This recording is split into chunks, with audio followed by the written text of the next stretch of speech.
Good afternoon, folks. It's Nola. I'm going to try and do this for, the fourth time now? I'm going to try and show you how to do some lace shaping.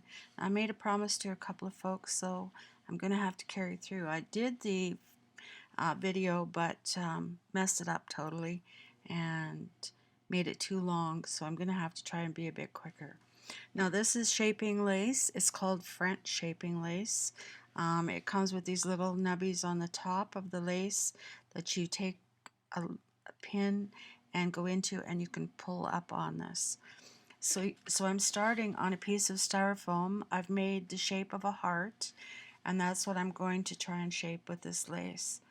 So what I'm going to do is lay the lace down and pin it from the outside and see how well we can do here. So we'll pin around the shape of the heart with the shaping lace. Now when you do this, you have to use shaping lace, and you need a board. Just make yourself a board out of anything like styrofoam, or I don't know, maybe even one of those little ironing boards that you can use when you're the smaller ones. And I put some tin foil on mine because of course I use the iron on it, so you don't want your board melting. So I've gone up into the corner of the point on the top of the heart, and I'm just going to pivot back. What I'm going to do is pin right into the corner this way, and then pin back here and keep going around this heart in the hope that I make it a decent shape. And we'll see how this goes. So it is absolutely gorgeous out today. My husband was just out on the front porch having a cold drink, and he's been outside putting in trees, apple trees and cherry trees and fir trees. And yes, we even have cherries that'll grow on the prairies. They're a special brand and they're quite sour, but if you use them for pie, they're great. You just have to use a lot of sugar in them. Or they'd be good in jam too, I suppose, or jelly. Okay, so we get down to the point, and so we'll see if we can try this way. Now here's my heart. What I'm going to do is take one of the little threads off the top and pull on this. And what that does is it pulls that lace around and tight. Oops. So it gives me a nice smooth, and if you break it, you just go up further. Actually, it's pretty good up to here.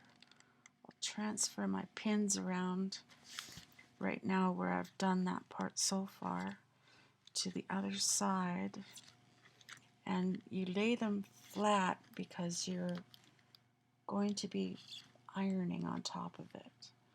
So you need the pins to be flat, and they also have to be special pins for lace shaping, because, or just pins that don't have any plastic on them. Like they can't have those little plastic balls on the end, because of course those would melt when you were trying to press it. And yeah, you have to use an iron. I understand there's still a lot of people that don't use irons anymore, but unfortunately this is one of the places you need to. So I need to pull one of these strings again. I'll try to get this up so you can see. And if you watch this area here, I'm going to be pulling that lace. There we go. So that it pulls in nice and tight and you get a nice round corner. I'll go back down here and see if we can get it to pull in again. There we go. And I'm going to lay it down, sorry folks. And we'll try it one more time down here. That darn thing keeps going off. I need to figure out how to work these dumb computers pretty soon. It's getting very frustrating. Okay, so maybe I'm not really happy with that shape in there, so I'm going to grab another little piece here and pull. Try and get that shape a little better. And don't worry about the threads when you go to sew this onto a garment or whatever you're putting it on. You can just sew over that that lace, those threads, and you won't see them at all. So what I would suggest sewing over it with would be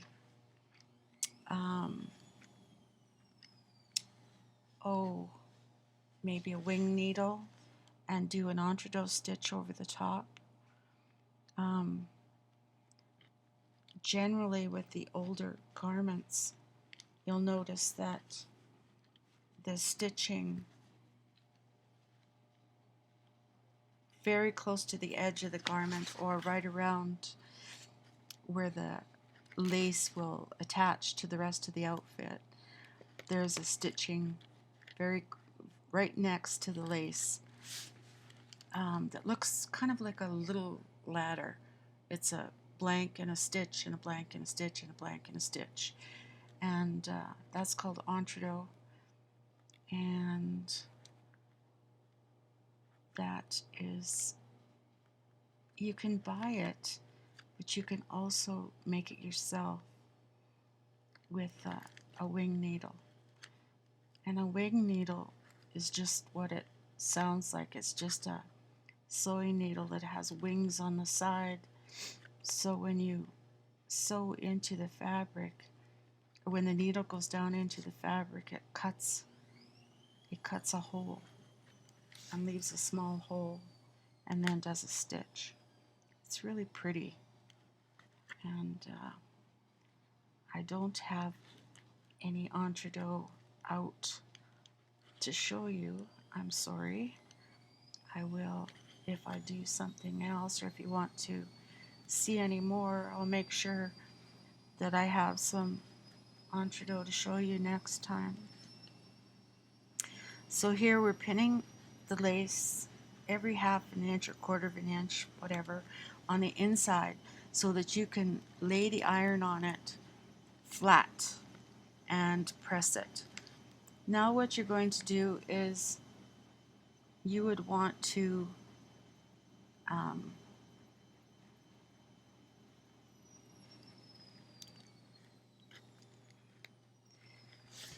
have to pull that again. You would want to make sure that I'm going to put it down. I'm sorry, I'm losing my train of thought here. You would want to use spray starch, a good spray starch, and really spray it a lot. And what was it they used to say? Spray it and spray it and spray it, and then you spray till, and then you press till dry, press till dry, press till dry. The old saying is press till dry or you will cry. So here we go. We've got our lace shaped reasonably well. It's not that great, but good enough for a tutorial. I'm not actually going to use it. I would spray it now with spray starch, heavily spray the whole thing, and then I would press it with a hot iron, no steam, and press it and press it and press it until it's very, very, very dry. And then you can move it. Move it onto, you put another piece of fabric behind it, or you could place it onto, or you could just make the shape right on the piece of fabric that you wanted to shape it on. But basically, that's it. That's all lace shaping is shaping it into whatever shape you want, and then pulling the little threads until it tightens, and nothing to it. Easy peasy. If I can do it, you can do it. So if you have any questions, give me a little message underneath, or if you found this interesting or you want to learn anything else, just ask me. I want to say thank you to all my new subbies, and I hope this isn't too bad. Unfortunately, the first video I made was excellent, and I'm not feeling as well today, so it's not turning out as well, but we'll see how it goes and see how it turns out. And if you want to see anything else, let me know. So we'll talk to you soon, folks. Take care now. Bye now.